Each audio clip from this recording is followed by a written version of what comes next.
Hi hello welcome to 60. Team India తదుపరి coach గా గౌతమ్ గంభీర్ పేరు ఖరారు అయినట్టు జాతీయ మీడియా కథనాలు పేర్కొంటున్నాయి. ఇవాళ మధ్యాహ్నం 2 నుంచి 4 గంటల సమయంలో గంభీర్ ని ఇంటర్వ్యూకి పిలిచారని బీసీసీఐ కార్యాలయంలో సెక్రటరీ జైషా ఇతర అధికారుల సమక్షంలో జరిగే ఈ ఇంటర్వ్యూలో గంభీర్ ను అధికారికంగా ఎంపిక చేయనున్నారని తెలుస్తుంది.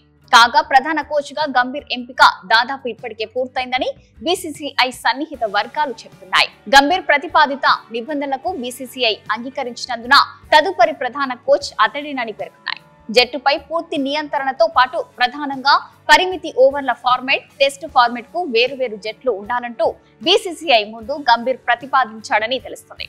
గంభీర్ డిమాండ్ను బీసీసీఐ ఇదివరకే అంగీకరించిందని, అతడికి కోచ్ గా నియమించేందుకు బీసీసీఐ ఆసక్తి ఉందని ఉన్నత స్థాయి వర్గాలు వెల్లడించాయి. కాగా కోచ్ పదవికి దరఖాస్తు చేసుకునేందుకు మే 27తో గడువు ముగిసిపోయింది.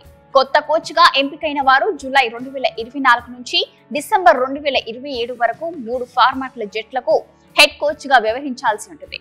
ఇక ప్రస్తుతం కోచ్ గా వ్యవహరిస్తున్న రాహుల్ ద్రావిడ్ పదవి కాలం 2023 వన్డే వరల్డ్ కప్ తో ముగిసిపోయింది. మరింత కాలం కోచ్ గా పనిచేయడం ఇష్టం లేదని ద్రావిడ్ తేల్చి చెప్పారు. దీంతో బీసీసీఐ కొత్త కోచ్ అన్వేషణ మొదలుపెట్టిన విషయం తెలిసిందే. ఇలాంటి మరిన్ని లేటెస్ట్ అప్డేట్స్ కోసం చూస్తూనే ఉండండి 6 టీవీ.